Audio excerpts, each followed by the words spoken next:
Hey, what's up, everybody? So we're gonna start here in it looks like $1.50. So get ready. I'm gonna go ahead and get on and make sure our stream is running in the places that it should be running. And there it is. Good. And if you want to go ahead and share it or start a watch party, then that's the way to go, man. All right. Okay. So that's going on there. Let me check this other place, make sure we are appropriately located on the on our website as well. Oh, gotta turn it down so I don't get the echo. Oh, this is what I thought I needed to. Thought I might need to change that. Let's change that URL right there. Apply that. All right. And all right, so we're on the. So just for what it's worth, if you have trouble with your stream, we are broadcasting on our website. We are broadcasting on our Facebook channel and then on our YouTube channel. Okay, and so you can go to either of those places. If you have trouble with the stream, then in one of those places, and you want to go to the other one, then by all means, feel free to move around then. Hey, what's up? Ryland's here. Guys. So we got about 30 seconds, buddy. You're just right on time. I am. So if the stream isn't working well enough for you, hey, Dave Tibbles is here. All right, great. Awesome. Then check out what's going on in one of those other places, and we got comments. All right, Karen. Militia's there. Karen's there. Hey, also, if you're watching on a watch party, and I think it's a great idea to start those, then the people that will see the comments there, those are kind of contained. Okay, so that you can make your own little or whatever. We won't see that. I think I'll see them here, but I don't think we would necessarily get them on our screen. I'll get the ones. Well, I'll get the ones from my watch party. I won't necessarily get all the others. Yeah. Okay. All right. So we're good to go. It is time, baby, and we're gonna get going with what we've got going today. So what is that? Oh man. Here, look. We look really short. Do we look really short? Get us adjusted. There we go. Now you can see the microphone, which Kelly loves. Kelly does not love the microphone. Always get feedback about that. Thanks, Kel. Love you. I know that you have your feelings about it, and we're not doing it just to antagonize you. No. We would never do that. Mm-hmm. Okay, so Ryland, we got lots of stuff to cover today. All right. Okay, so as you know, we've been in John, our favorite gospel. At the end of Is that your favorite gospel? It's growing on you. I don't know. It is. I don't have a favorite gospel so far. Oh, you don't have a favorite gospel? So it is the one. It is easy to love the gospel that you're in, right? Yeah. And but John doesn't have the Christmas stuff, so is that a fact? That's a factor for you. Okay. Absolutely. Well, that's okay. That's okay. That's fair enough. It does have that stuff at the beginning, though. In the beginning was the Word. Yeah, that's the Word really became good. flesh. It's the same message, Now it does have a lot of Easter stuff, and so we're in the right season for that, and that's some of what we're in today.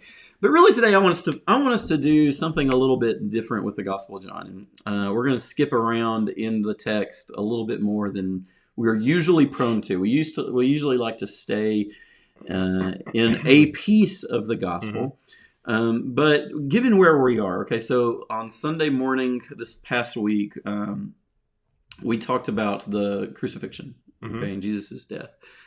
Like John 19? Right. Yeah. Okay. Any guess about what we're going to do this coming Sunday? No clue. What comes after Jesus' death? Oh, come on, man. Well, the burial. It's not Easter, right? Yeah, we're going to be a week early. We're actually going to do resurrection stories for both the next 2 weeks. Okay? There's a lot of them, so yeah. And John does give us a lot of material to cover there. So what we're going to do today, though, is we're going to talk about how some of these stories span the book. Okay, because there's a couple of stories. There's one story in particular that spans. That's the burial, the resurrection story. We're actually going to do a burial story. Okay. Today. And we want to. What I want to show is, or what I want us to look at is how John uses this long story of Jesus and he will pick up a character, and he'll kind of show that character, maybe developing in a way, okay, but show maybe there's usually like common themes with characters that show up at one point of the story, and then they kind of show up further and further, okay. And I want us to talk about 3 characters in the Gospel of John, 3 people that John kind of shows a journey, okay? So before we do that, let's say hey to some other people that are here. We got Tana is here, Rhonda. Yep, I saw the Nichols, Bobby and Rhonda. Yeah. Rachel Collins, the Collins fam is in. Ray Maurice is in. You know, Andrew's actually been watching since 6 o'clock. Where's Ray? I don't see Rachel. Well, she's in the watch party. She's in the watch party. Yeah. So Andrew's been watching for the last half hour. You may say, Stephen, you guys weren't on at 6 o'clock. Well, that didn't stop him, because he got on and started watching the video from last week, not realizing that that's what he was doing. And so he was on there, and of course, when you watch it, the comments kind of show up, and so he's like commenting with everyone? Yes, like interacting with the people last week. So he texted me a few minutes ago and was like, "Dude, I have already been watching you guys, and I totally thought that was a live." You just realized it. So Andrew, we're glad that you're here for a double dose. Andrew has been doing a fantastic job with the Sprout stuff. Yeah, they have a Devo tonight, I think. Yeah, there's a Sprouts Sprouts worship material stuff is on, and that's already uploaded. Andrew says we are hilarious. Andrew said we're hilarious. Yeah, we are. Nice. Thanks, Andrew. Chloe, hey Chloe, miss you, girl. And the Johnsons are here. All right, so we're getting Jennifer. Our crowd. The crowd is gathering. Duncan's there as well. So, so all that to say, we're glad that you're tuning in, and whether it's now, Wednesday, April the 1st, or whether it's last week, or whether it's next week in time, and now you're watching that would be pretty. It was kind of like we planned an April Fool's joke on Andrew. Yeah, but like he totally fell for it a week ago. Oh, the fans, Joe and Linda. Hey guys, it's good to see you. Allison's here from Indiana. We got some other folks. So we're glad. Hey, listen, wherever you're watching from, we're glad that you're joining us. Grab a Bible. We're going to be in the Gospel of John. We're going to start off in John chapter 3. John chapter 3. Riley, I know you know this way I'm looking. Who is the conversation that starts with Jesus and this person in John chapter 3? Who is it? Nicodemus. It's Nicodemus. Okay. And Nicodemus is identified as he gets a couple of titles. Okay. It says that... It says, now there was a Pharisee named Nicodemus, a leader of the Jews. Now, that's the way he's introduced in John chapter 3. He's actually going to be introduced in a different way in a couple of these other stories we're gonna see in a little bit. But in the Gospel of John, okay, when we have this conversation with John, with Jesus and John, or Jesus and Nicodemus, rather, in John chapter 3, it's a famous one, right? Like that's this. We get John 3:16, for God so loved the world that He gave His only begotten Son, right? We get some pretty important lines. Whoever is born from above, like born again, or born again. We talked about that in our class many weeks ago. In John, that's all a part of a conversation with a man named Nicodemus. Nicodemus is a Pharisee, which means he kind of belongs to this certain school of thought, a certain party, I guess we might say, among the Jewish religion at that point. And he's also a leader. He's kind of has clout with some of the ruling class. Okay, and so that's going to kind of come into play along the way, right? But Nicodemus, okay, now Nicodemus kind of comes across looking sort of clownish in this chapter, okay? Well, do you know what the Jewish ruling council was? Well, the Sanhedrin, was it like, was that like being a senator, or is yeah? Think about that. Think about it that way. That's a great way of of talking about it, but with the difference, like if the senators also had clout over like religious policy. Okay, so is that just in Jerusalem, or is that everywhere? Yeah. No, well, it would be Judea. It would be Jerusalem and Judea, and Galilee's kind of its own separate deal. Okay, but of course, there's a lot of like cultural clout with the people between Galilee and Jerusalem at that time. Jerusalem, Judea. Okay. So Judea, if you think about this, okay, if you're watching from home and you're kind of not sure about how that geography works, Jerusalem, the holy city, okay? And then Judea is kind of the province. It's the state around it, okay? Maybe think of it. It's about the size of a big county, really, okay? But that's what Judea is. And then Galilee is like another state. So it'd kind of be like, Tullahoma, and then, maybe Tennessee, and then Galilee would be like... Georgia. Yeah. Something like that, maybe, yeah. And so that's kind of the scale we're looking at. All right, anyways. So Nicodemus has that ruling power, has some ruling clout with that council of leaders there in Judea, in Jerusalem. And he comes and he has this conversation, and he does come across as kind of clownish, a little foolish in this conversation. Yeah. That or like sarcastic, possibly. Yeah. If you take it as if he's like naive, then that's one way to take it. But also that he's just a very sarcastic person. Oh yeah. I don't know. Yeah, but all that said, like Jesus is kind of harsh with him at points. Yeah. Jesus is like says something like, "You're supposed to be a teacher of the Jews, and you don't even know what I'm talking about. How can anybody else know?" There's some. So Jesus has these words for him in this kind of. Even though he's saying stuff that, like, honestly, it's pretty hard for me to make sense of sometimes. Well, yeah, and this is a conversation that wouldn't be easy to understand if you didn't have any context to it. Right? Yeah. If you just came and said, tell me about stuff, Jesus. Yeah. What are you supposed to make of this? What should he have said? Yeah. At any rate, all that to say, okay, and when we're introduced to Nicodemus, he comes across as somebody. Now, this is what he says actually at the beginning. This is the first thing he says to Jesus. It says, this is John chapter 3, verse 2. It says, he came to Jesus by night and said to him, "Rabbi, we know that you are a teacher who has come from God, for no one can do these signs that you do apart from the presence of God." Now, I'm going to say in John, we've talked about John's language and the way that he talks about who Jesus is, uses that come from God language very commonly. It's very important. That's actually the confession that's very similar to the confession that the disciples who are traveling with him all the time, that they end up making in chapter 16.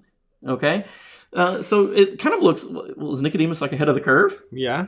It's an important thing, right? Yeah. But Jesus isn't always like super, I don't know if that word's nice to people who... Yeah. He's not impressed. Yeah, he's not impressed by people who think that he's comes from God. Okay, so at any rate, all that is, Jesus says after that, "Very truly I tell you, no one can see the kingdom of God without being born from above." And then Nicodemus kind of pushes back against that idea, and that's when Jesus is a little bit more like, how do you not know this stuff? And then Jesus has some words for him at towards the end of the conversation, okay, that make it clear that he's being a little particularly critical for him, right? Like he says this, okay? This is, let's just start with verse 16, okay? Famous line. "For God so loved the world that he gave his only Son, so that everyone who believes in him may not perish but may have eternal life. Indeed, God did not send the Son into the world to condemn the world, but in order that the world might be saved through him. Those who believe in him are not condemned, but those who do not believe are condemned already, because they have not believed in the name of the only Son of God." And then it says this, "And this is the judgment, that the light has come into the world, and people love darkness rather than light, because their deeds were evil. For all who do evil hate the light, and do not come to the light, so that their deeds may not be exposed. But those who do what is true come to the light, so that it may be clearly seen that their deeds have been done in God." Now that's poetic. Okay, it's a way of speaking about darkness and light and our tolerance for truth and all this sort of stuff. But how do you think that sounded to Nicodemus in particular? So before we get in there, I have a quick question. Okay. On my phone, yes, those words are in white, not red. Is there something weird going on here, or is it just my phone? It's not clear. It's really not clear. It's not. So anytime you see in a Bible that it's printed where those words are red and those words are white, okay, the red words mean what? Jesus said it. Okay. And the white words are things that other people said, or maybe that John wrote, or like a narrator or something like that. Yeah. Okay. Well, in your original Greek Bibles, there's nothing that says necessarily, like, they're not red. They don't use quotation. Yeah. Like, do they use quotations? No, there's no punctuation at all. In fact, in the earliest scripts, okay, the earliest scripts didn't have quotation marks at all. That's all stuff that came along later grammatically, okay? And so whenever you see that red, it's an interpretation decision that somebody has made, Okay. Okay. All right. So you got to understand that, right? And so you're reading from an NIV, and whoever created this edition, they're making the interpretive judgment that Jesus is talking through this point, but then it stops. And then John takes over in the narrative. Yeah. The narrator takes over or something like that. Yeah. Okay. But I want you to. I think there's a good reason for hearing this as something about Jesus. Says. Yeah. Well, that makes sense. There's a much more complicated line of thought there. We'll talk about maybe some other time next week. Maybe like later at night. But it has to do with when we talk about God giving His Son. Is He speaking about crucifixion, or is He talking about the gift of the Son coming into the world? Yeah. Okay, and the way that you answer that question might be whether you take it as Jesus Himself saying this to Nicodemus or not, because the Son isn't given in the sense of Him dying yet, but He has been given in the sense of coming into the world. Does that make sense? Right. Yeah. So it makes more logical sense for Jesus to be saying it if it is about God has sent the Son into the world. But if He's speaking about His own death, that seems to be something He probably wouldn't say to Nicodemus necessarily. Okay, and that's all part of the interpretive stuff here. Okay. Oh man, there's so many questions. I don't want to go off on a rabbit trail, so I'm just going to say I think that Nicodemus probably had no idea what he was talking about. Yeah, that's very clear. Yeah. That seems pretty clear. I mean, Jesus is saying some heavy stuff, and Nicodemus is like, he's not following. So let's come back to this just a little bit though, and say when Jesus points out. Jesus says, there's a difference between people who love darkness and people who love light. Okay? And people who love darkness, they're doing that because they have something to hide. Essentially what He says. Right? And if you come out into the light, then it's because you love the truth. And you're willing to be seen. And you're willing for the light to kind of show you the truth about even yourself. And, if there's sin there, you correct it, right? But if there's something that you're so ashamed of, you want to keep it hidden, then you don't even come into the light. What do we first hear about Nicodemus and how he has come to Jesus? At night. He's come in the dark. Because he doesn't want everyone to know that he went to talk to Jesus. Yeah. Right? I mean, that's what we assume. Does it say that? And so Jesus comes to him. And you got to remember, this is before we got all these fancy lights, right? Yeah. I mean, you can imagine like a candle. It's still dark. Like if it's nighttime, it's still dark in your house. It's very dark. Okay? And Jesus says, Nicodemus, the real difference is the difference between people who love light and people who love darkness. So maybe come book a daytime visit. Jesus keeps throwing shade. Yeah. So isn't that an interesting? So that's part of the stuff going on. He's throwing shade. Gosh. You see what I did? To the gracious, I did see what you did there. Dad jokes, everybody. We got them for days. All right, let's turn to John chapter 7. All right. So in John chapter 7, we get Nicodemus showing back up. Now at this point, Jesus is more in the middle of like controversy. Like there's starting to be this conflict about who He is and whether He can be trusted and all that kind of stuff. Okay. At this point, they were already trying to kill Him. There are already people who were beginning to try to kill Jesus. All right. Now that intensifies significantly later. Okay. Right. But yeah, there's some serious conflict, and definitely people are like pushing back against Him. Okay, and Nicodemus is in this moment. Nicodemus is in this place where other people are already beginning to do that. Right? Okay, and in John chapter 7, towards the end of this chapter. Okay, now this is after several different things here, and Jesus has had this like super like crazy argument. It's in the middle of a festival.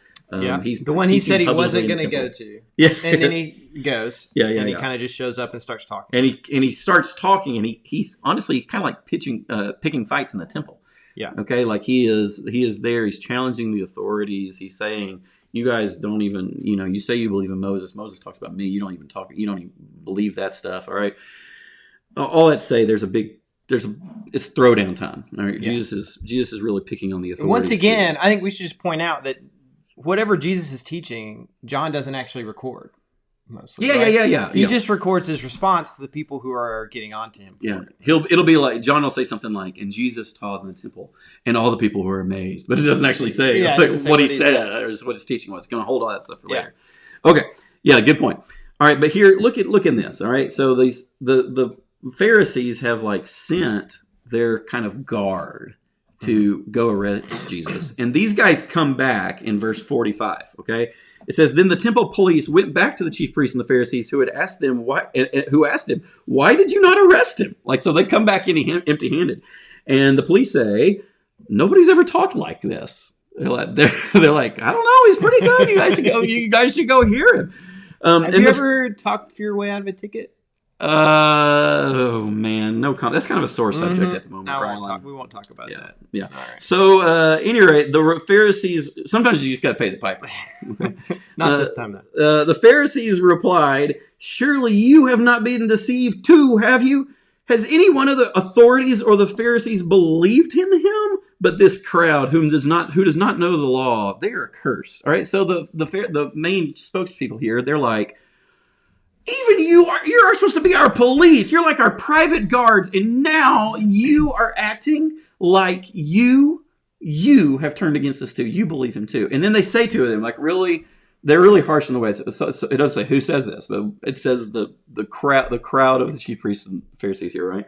Mm-hmm. They say, not even a single one of the leaders believes in him, but this rabble, this crowd, they just will believe anybody, right? They're cursed. Yeah, they're cursed, right?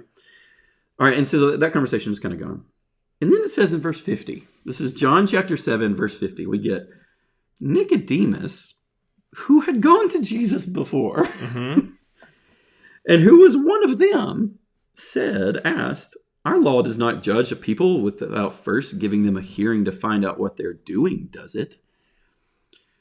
Now that's fascinating, right? Because he kind of believes, right? They said not one person, and then you're reminded, oh yeah, there was maybe there is guy. Maybe they're talking more than they really think. You can see somebody getting up and being like, none of us actually believe in him, and then after that, those people, like the police, kind of they're kind of made to leave, and then Nicodemus is like, I mean, maybe we ought to listen to him first. Yeah. So he's sticking up for Jesus, but I wouldn't say it's like full-throated, right? Yeah, he's kind of like, don't you think we should like follow our law? Shouldn't we at least listen to him first? And it says in verse 52, and then they replied to Nicodemus, surely you're not also from Galilee, are you? Search, and you will see that no prophet is derived from Galilee. So they shut him down. They're like, Nicodemus, there's no way there's really no way that this is true. Okay. Yeah. Which is he doesn't push back against that. It's not like Nicodemus said, well, I went and talked to him and I really think he's got a lot of good stuff to say or anything like that. Yeah. He just kind of fades back out right here. Okay. All right. Now here's the real kicker. All right. So the crucifixion story, of course, most of the disciples have scattered. Okay. John, or the beloved disciple, we should say, is watching from a distance. Peter has already betrayed Jesus. But we have a crowd of women who have kind of followed along, and they're kind of bearing witness to all of this as things go. And Jesus, John 19. Okay. Jesus dies on the cross. Okay, he's killed. He's crucified, and it comes time for his burial. Okay, and it says this is John 19, verse 38. It says, after these things, Joseph of Arimathea, who was a disciple of Jesus, though a secret one because of his fear of the Jews. That sounds pretty... That's legitimate. I mean, they just killed Jesus. Right. But also, like, it's kind of been a theme. This kind of secrecy of belief is... That's true. Is something... And it kind of comes to time, right? Anyway, because of his fear of the Jews, he asked Pilate to let him take away the body of Jesus, and Pilate gave him permission, and so he came and removed his body. So you think about Joseph here. He's a character. He's believed, but in secret. He actually makes this public move. He goes to the governor and makes a formal request to Pilate and says, "Let me go get the body," and so then he takes the body down. Takes the body down from the cross, right? Now, here's the deal, though. Look at this. This is John 19, verse 39. Nicodemus, who had at first come to Jesus by night, also came. And he brought a mixture of myrrh and aloe weighing about 100 pounds. That's a lot. of myrrh and aloe. And they took the body of Jesus and they wrapped it in with the spices and linen cloths according to the burial custom of the Jews. Okay, yeah, it's a lot. And in fact, it's so much. I don't think he's carrying it by himself. Right? So got 100 pounds of stuff. He's probably got like a servant with him or something like that too, right? I mean, I think it's very, very likely at least. At any rate, the point being that it says here, Nicodemus, kind of makes a point of, no, so it's not Nicodemus who is a Pharisee and a leader of the Jews. Now it is Nicodemus who before came to him at night. Mm-hmm. Okay? But now he's coming. And so with Joseph, there is this. So this isn't a secret burial. No. This is now, so seems to me, a public affiliation with Jesus. Yeah. So the rulers would know at this point that they're kind of helping. Yeah, at least. Yeah. It's public because that's just part of this whole thing is that there's there is now this man's been crucified, and they're the ones that step forward to claim the body, not the disciples, or not the ones who were at least not the ones who are known to be his disciples. It's these secret people who had an affinity for Jesus. I mean, what would the disciples have done with the body if they had claimed it? They didn't. I mean, maybe they had some land or something. Well, I think this is it. I think Joseph is one of, like, he knows the other disciples, right? But he's just kind of keeping his cool and keeping it secret. Yeah. So it's a pretty remarkable story, right? Like you have this kind of trajectory of Nicodemus that he comes at night. Mm-hmm. He's curious. He has something that he believes about Jesus, but he's confused by his questions. He continues to kind of advocate for Jesus behind the scenes, but he's not willing to go so far that he gets himself in trouble. And then finally, after Jesus is killed, he steps forward in this public way. I mean, you see what I'm saying? Like how John takes this thread, and you get to see a little bit of Nicodemus's transformation in the way he comes to Jesus. Now we don't get to see him afterwards. We don't get to see Nicodemus later, but it's an interesting running thread. All right, you want to see another one?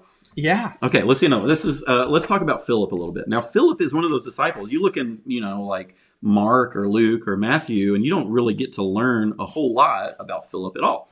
But John has a lot to say about Philip. Okay, now it starts off in John chapter 1, and it's the very, very beginning of the disciple stories. Okay, and it says that this is John chapter 1, verse 43. Now we've already got a couple of disciples, but this is pretty early in the story. It says, the next day, Jesus decided to go to Galilee. He found Philip and said to him, "Follow me." Now, Philip was from Bethsaida, the city of Andrew and Peter. And Philip found Nathanael and said to him, "We have found him about whom Moses in the law and also the prophets wrote, Jesus, the son of Joseph of Nazareth." And Nathanael said to him, "Can anything good come out of Nazareth?" And Philip said to him, "Come and see." So is Nazareth the same as Galilee? Is he basically saying the same thing that the leaders say later? More or less. Yeah. A little bit, yeah.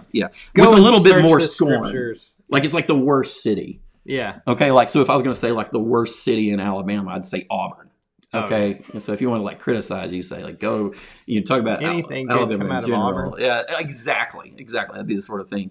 As an Alabama, I know everybody has their own allegiances. I shouldn't talk about that kind of stuff when I'm preaching or teaching, but at any rate, I know John Carroll was on here earlier, and I know some other people have some Auburn affinity. So, at any rate, there is something like that. Okay. So here's the deal. So that's what Philip does. What's Philip doing in that story? How do you interpret what he's doing there? He is telling who's Nathanael? Is that his brother or?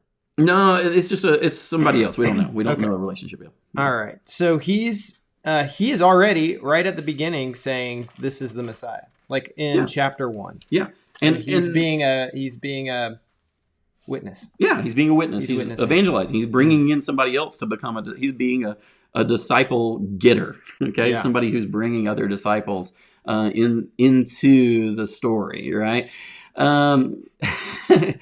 Jordan, oh man, you kind of took that wrong. Yes, something good can come from Alabama. Man, I didn't. Yeah, I kind of put myself in a trap there, didn't I? Look into it, and you will find that the prophet does not come from Alabama. So where am I? Oh, I'm in John 6 now. Okay, let's go to John 6. We're going to move up a little bit. Let's move up in the story, okay? And so this is the story of the feeding of the 5,000, okay? And in John chapter 6, we've got Jesus. You guys, you know how this story goes. There's a lot of people. They need to be fed.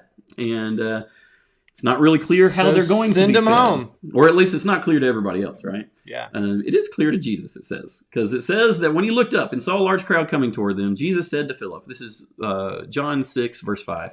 Jesus said to Philip, "Where are we to buy bread for these people to eat?" He said this to test him, for he knew himself what he was going to do. So Jesus is like messing with Philip here, right? Philip, where are we going to get bread for all these people? And Philip says 6 months' wages would not buy enough bread for each of them to get a little. Fail. Okay, and then failed the test. That's right. Right there. It says one of his disciples, Andrew, Simon Peter's brother, said to him, "There is a boy here who has 5 barley loaves and 2 fish. But what are they among so many other people?" And honestly, Rylan, I should have framed this whole thing as being about an Andrew, like Philip and Andrew together. Because before, in John chapter 1, before that thing with Philip, there's also Andrew is one of these early disciples. It's kind of before that section, beginning verse 43. Andrew's one of the disciples, and he goes and tells his brother, right? He goes and tells Simon, Peter, and we think we found the Messiah. Come and see, who he is. All right.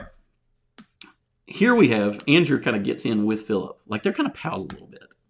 And Andrew says, Philip's kind of stumped. He's like, we'd have to have 6 months money to be able to buy bread for this many people. And Andrew's like, well, there's this little guy here, he's got a little snack. He's got a Lunchable. Yeah. Let's take this. Lunchable. Yeah. He's got first century Lunchable. Little bread and little fish.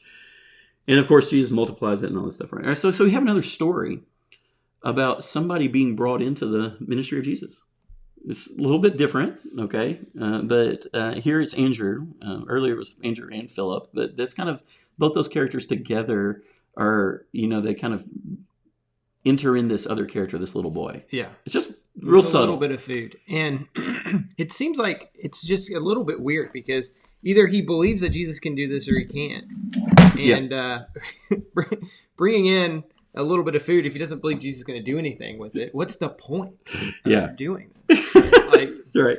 Well, we can steal this kid's food and we can eat it at least. Maybe that's what he's thinking. Yeah, who knows? Yeah, like we don't have to pay for all of them. Yeah. But this other boy's brought into the picture. Okay, all that to say. All right, now let's turn to John chapter 12. Okay, and just like we said with Nicodemus, we get kind of a little bit of a payoff moment here, okay? And it's Philip, but it's also Andrew again, okay?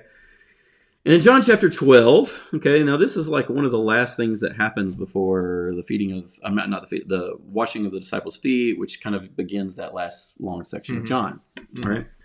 Okay, so in John chapter 12, we get, let's see here, what section? All right, verse 20.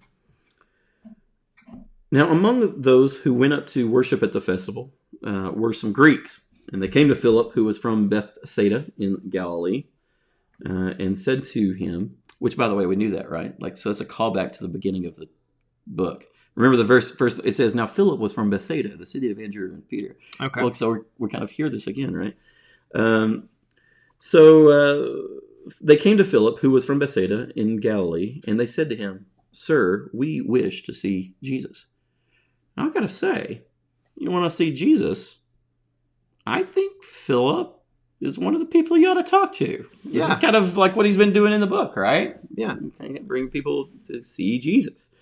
Why? So what is Bethsaida in Galilee? Is that a place that Greeks would be?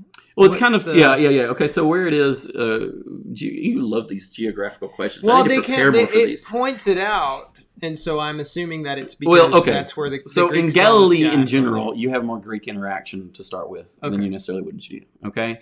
It's up further north, it's bordering Syria, okay? And then there are these other, outpost cities there that would have lots of connection. Now, Bethsaida, I don't really know, I can't say a lot about biblical Bethsaida, okay, but it's in that same region, so absolutely you'd have a lot of. So they interactions. would maybe like hear Philip's accent and say, "Oh, there's someone who maybe is close to home. We can go talk to this guy."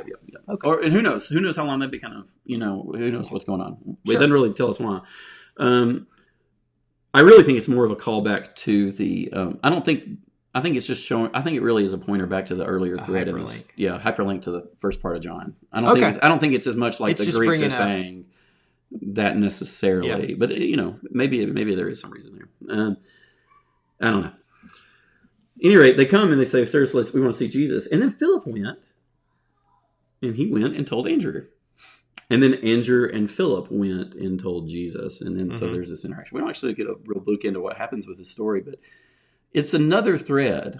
Okay, you see what we're kind of playing with here? How these characters kind of show back up in the story. And again, Philip, Andrew, some people who want to see Jesus, and they are kind of working as that connective tissue between Jesus and these other people that want to see him. It's kind of a neat way that Philip and Andrew interact. All right, you want one more? All right, yeah. Okay, all right. Let's talk about Thomas. Thomas gets a bad rap. The doubter. All right, why would you say that about him? Because that's what he says. That's what everybody says. Doubting Thomas. That's even like a metaphor for somebody that doesn't believe. You're just a doubting Thomas. Okay, so let's start with John. Thomas shows up a little bit earlier in the story than that. Okay. Let's come to that story, but let's work our way to it a little bit first. Okay. In John chapter 11, in the story of Lazarus, who's going to be raised from the dead, Lazarus has fallen sick, and he's sick in a city that's close to where Jesus' opponents are. Okay, he's in Bethany, which is very close to Jerusalem, and Jesus is kind of staying out of Dodge. All right, he knows there's a warrant, out for him. Okay, And his disciples are pretty happy with that. Yeah, they don't want him to go, right? They're not. They're not very eager to go back to less than 2 miles from Jerusalem to that city. Oh, yeah. Quick on the Google there, baby. No, verse 18. Oh, okay. I was like, what? It's in the Bible. All right. Well, there you go. Yeah, so it's very close, and that's hilarious. So, all right, he says, let's go back to Judea. Okay. He says, let's go back.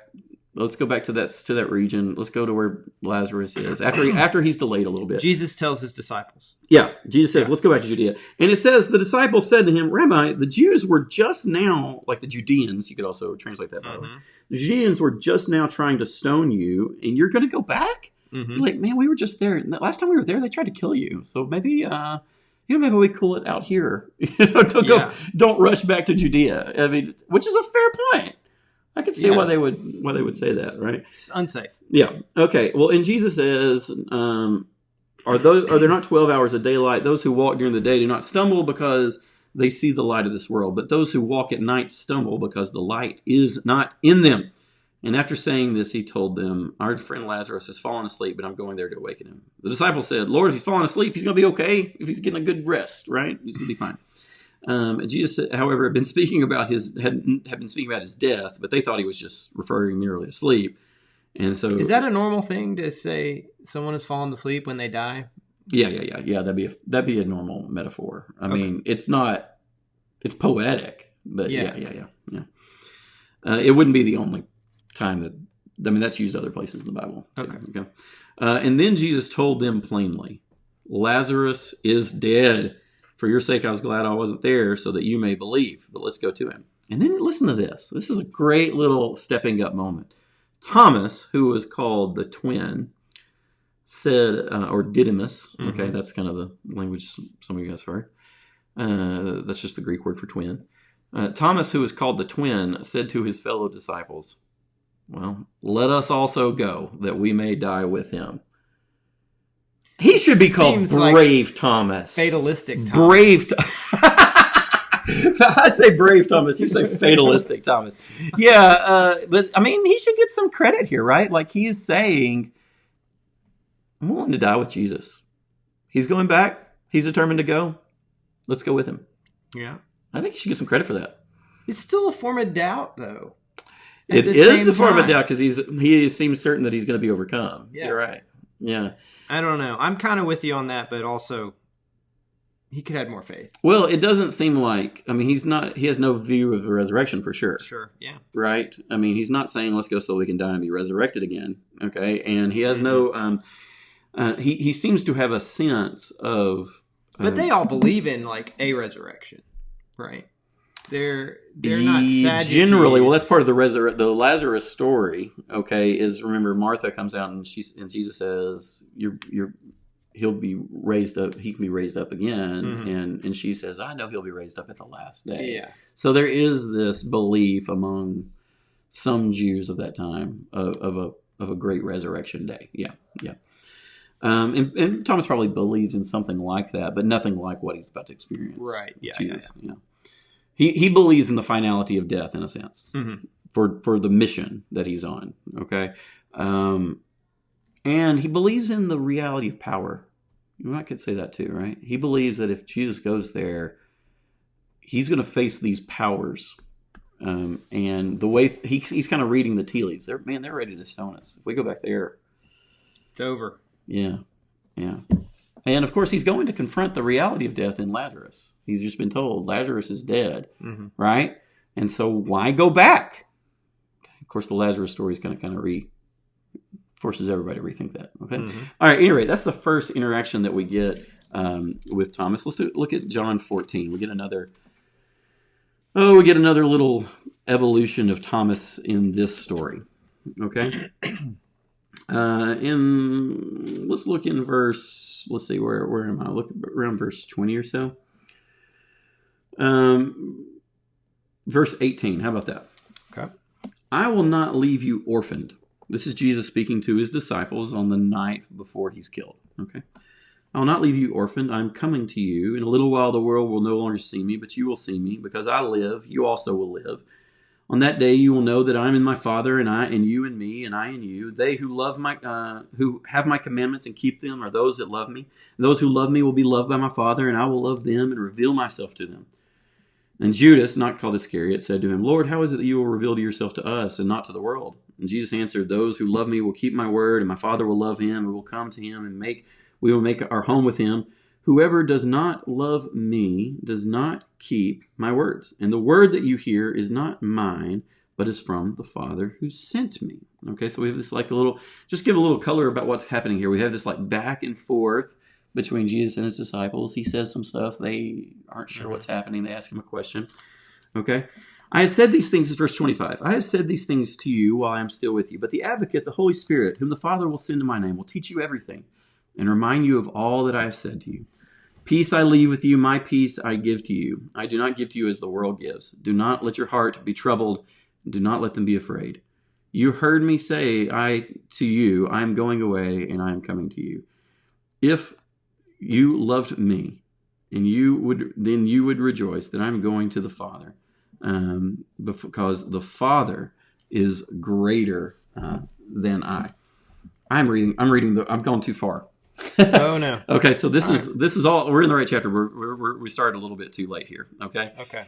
We get earlier. So this is all the same conversation though. Okay. And earlier he says something very similar. He says, "I'm leaving, and you can't follow." Okay. Look in verse 5.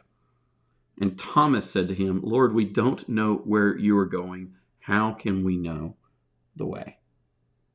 Okay. And that interaction speaks to me of Thomas's desperation to stay with Jesus. Okay. Now think about that thread, right? That's something that was in the Lazarus story too. Because Jesus is going, he might die. We might as well go with him. But we need to stay with him. Right? And here it's I'm going to have to leave, and you'll have to find your way to where I'm going, right? And he says, we don't know where you're going. How can we do it? There's, see what I'm saying? Yeah. There's a little bit of just desperation of his, we don't want you to leave. We don't want you to go away without us. Yeah. That's what I hear in his voice. Okay? Yeah, he wants to stay with Jesus. And that's, they've left the lives that they had to follow him around. They're all in, right? Yeah. And so it's kind of understandable. that they're afraid of him just leaving. Yeah, we talked about this a couple weeks ago, like the panic, the sense of panic that you get with the disciples is they're like ready. They're like, man, what's he talking about? All of a sudden, we staked everything on being with him. Imagine telling your middle schoolers that you're just leaving. Okay, we're out of here. Yeah, we're gone. You guys take care. We'll see you later. Put some pizza out. You know, and then we'll be fine. No, you've got this. But Jesus even uses that really strong language of like he says, "I'm not going to leave you orphaned." Like that's the part we just read, right? Right. Yeah. And he's trying to tell them, "Look, I'm not going to just completely abandon you, but you're going to have this experience of being without him." All right, so now we're ready. So Jesus and Celia has a good comment. She says that Thomas may have doubted, but he gave us an enduring example of love. Yeah, and he did. Yeah, because he's loyal. Yeah, he's loyal to Jesus. Okay. And being with Jesus is super important to him.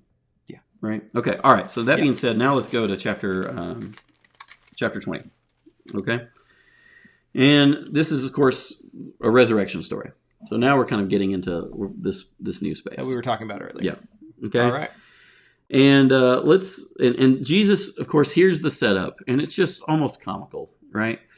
Jesus appears to his disciples. He comes, he breathes on them. He gives them the Holy Spirit. He says, peace be with you. Okay, we're going to talk about all that stuff in the next couple of weeks on Sundays. Okay, hope you guys will join us for that. It's going to be really, man, so much beautiful stuff in these next few weeks. Okay, but look at verse 24. Okay, this is now they've already met once. So now we get in verse 24. But Thomas, again, it says, who was called the twin, or who's called Didymus, right? Just reminding you. Who is he a twin of? That's a great question. Or does he look like someone in the group? That's a great. He may have a twin brother. Mm-hmm. That's one possibility. Some people have suggested that he looks like Jesus. Mm-hmm. I don't know. I don't know if there's really. Who knows? It's all speculation. We don't really know what's going on. But John has this habit, right? Like when he refers to people that have shown up earlier in the story, he often will give us this little hook. The come and see stuff with Philip, or Nicodemus that came at night. Yeah. Or the one who visited Jesus. Yeah, the guy I was talking about a few chapters ago. Yeah. I mean, there's this pretty common way of kind of hooking those stories together. I think it's just part of the art of John that he does that, right? And with Thomas, it's the twin. The twin. Yeah. Thomas, the twin.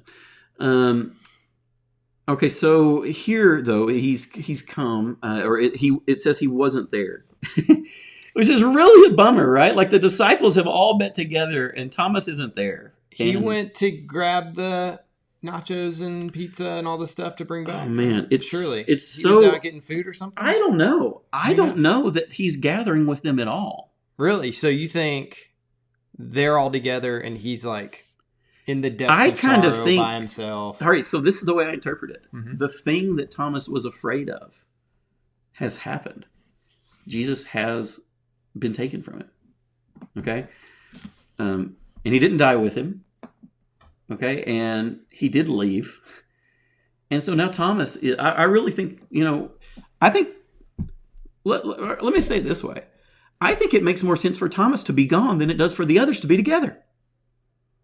So Jesus is dead. He's given up? It seems to. And I think almost a better question is like, why are the others still meeting together? Yeah. Thomas seems to be the one that's like, well, I mean, if Jesus isn't here, what's the point of us all go hanging out together? I mean, I kind of think that's part of what's going on. Because it's not like he just happens to be there next time. Okay, there's this.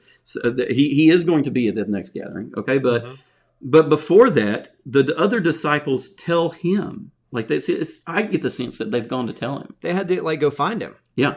And it says, so the other disciples told him, we have seen the Lord. We're going to come back to that phrase over the next few weeks. Okay. They say, we have seen the Lord. Have they been calling him that? Because I don't remember another time when they... Oh, that's a great question. I'll have to look into that. They might call him that. There are other people that do for sure. Yeah. Okay. But I'm not sure if the disciples have used that word with him yet. I'll look it up. We'll find out. He says that about himself. Okay. But so there's different words that can mean Lord, right?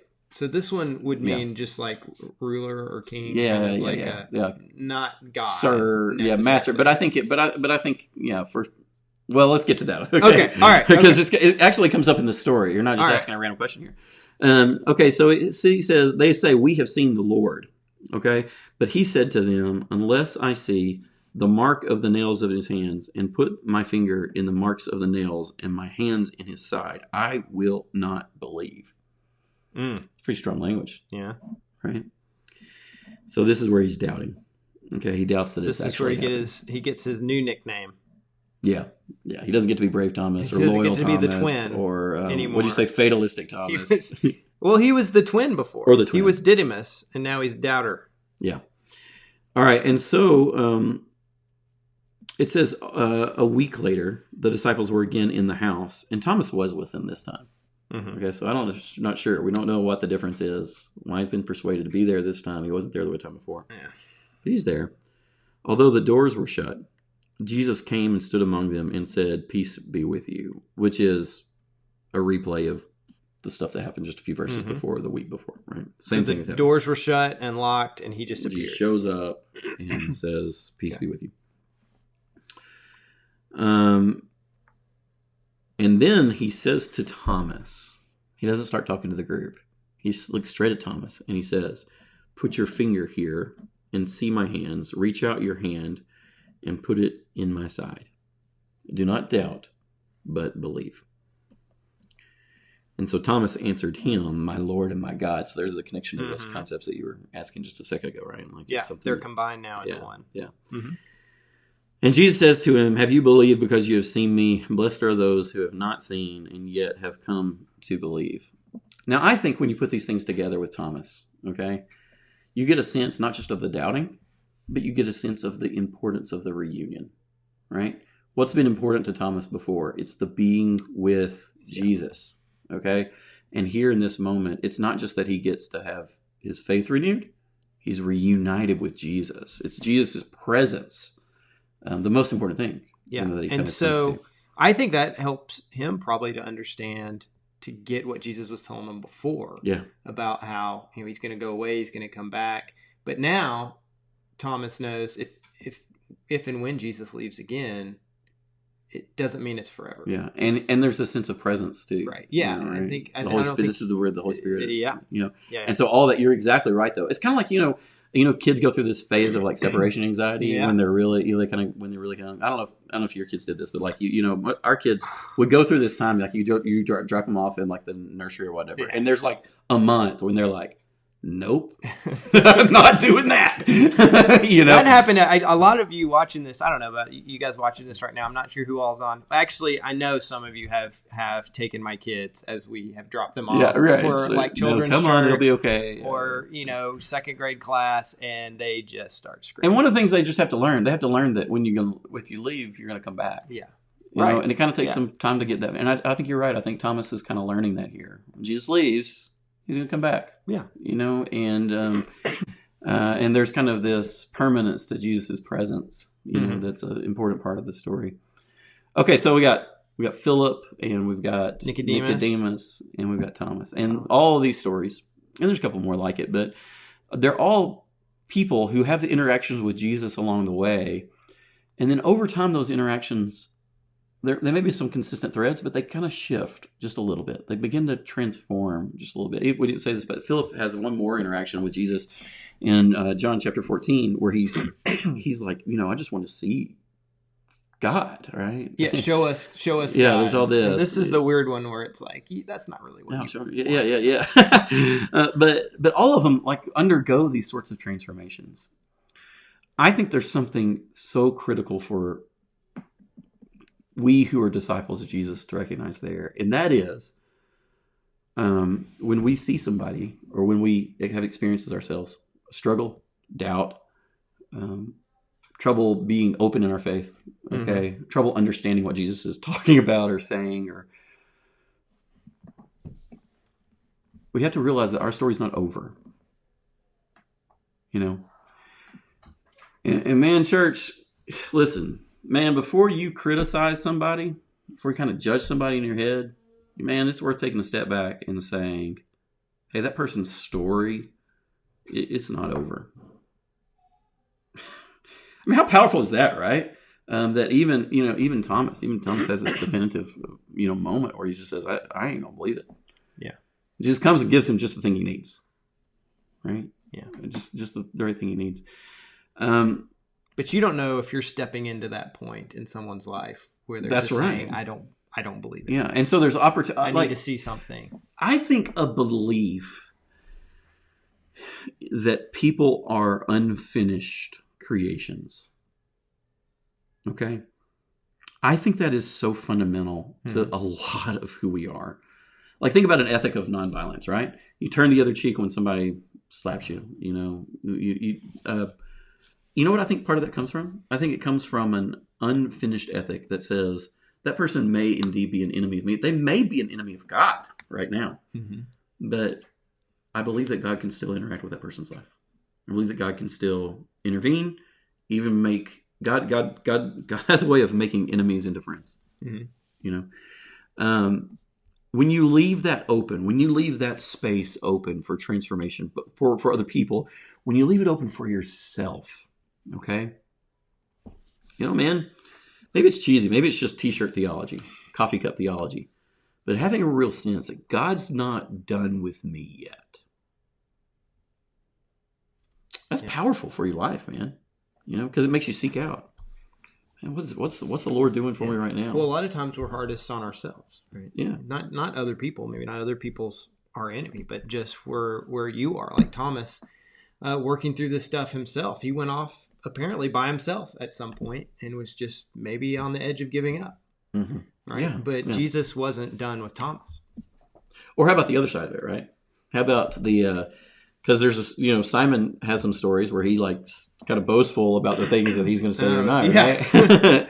And so there's another side of that coin. There's a hopeful, God's not done with me yet. I can be transformed. Yeah. And then there's also a check on our pride. There's like humbling, hey, God's not done with me yet. Yeah. I may think I've got it all together, but God's not done with me yet. You know, and there's still stuff that's got to be transformed in my life and all that. Right. I think that's what I want to kind of give as a takeaway from this class tonight. Listen, the Lord is present and at work. God is at work in our lives, transforming us. Man, I hope you believe that. I hope you believe that, church, that God can still transform you. That God is still at work, bringing about something different and bringing out something new and amazing in your life. And if you got struggles and you got some rough edges, man, praise the Lord. God's still at work doing something to change those things. Okay, God's Spirit's still going to be present to you and show you and open up ways that those things can be transformed. And you know what, man, if you start to feel that little that pull of pride, like you got things together, okay, man, you might want to. And maybe you're comparing yourself favorably to somebody else. You're like, man, that person down the street. I mean, I'm not saying that for you metaphorically. I live down the street. You're talking about the Nichols. Yeah. Somebody else. You know, you might be tempted to say, I got things together and that person's terrible. Well, about the person down the street, hey, God's not done with them yet. Or you. And God's not done with you yet either. And so all of that, I think, is a pretty powerful message for the way that we live. And John beautifully takes these threads and shows how God, over time, not just in a flash, not just in a none of these stories were just like one-offs where Jesus talks to them and they're changed forever. They literally took years. Yeah. Like his ministry was 3 years, right? Yeah. And well, so, we have. So I mean, that would be what maybe Nicodemus's story and definitely Philip. Yeah. Since Philip was at the beginning of Jesus' ministry, you know, and Thomas would have gone through. And even you think at the end of John. The gospel ends with Peter being told, "Follow me." Yeah, and Peter continues to learn after Jesus ascends to heaven. Right? I mean, Paul has to call him out on some things. The story of Acts is, has this incredible moment. The Cornelius story in chapters 10 and 11 of Acts is Peter being dragged, kicking and screaming to think about Gentiles in a new and different way. Yeah. So anyway, listen. I hope you're encouraged by that tonight, and I hope that you'll. Lean into that and think about really, man, spend some time in prayer and thinking about where is God transforming me right now? You know, what is it?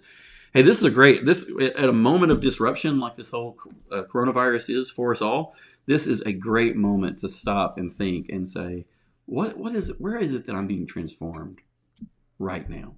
You know, what is the Lord doing in this moment that is shaping me? Hey, listen, we're not going to read announcements tonight because we want to be a little cautious about putting all that stuff just on the on a live stream on the internet. But if you haven't, please check in with Militia, and you can send an email to cedarlanechurch@gmail.com. And we will love to get you the announcement sheet. She does a wonderful job about those every week. Good job, Militia. So everybody Thank you. At home, let's clap. Thank you for that. But it includes people to be prayerful for, and also we send other things, some stuff to encourage you along the way in your ministry. God is at work, and we believe our mission is making and growing disciples, and that just speaks to this very thing. God is partnering with us to work His transformation in people's lives. Okay? All right. Thank you all for joining us tonight. May the Lord be with you. Okay? Yeah. All right. Yeah. Stay safe and healthy. Yeah.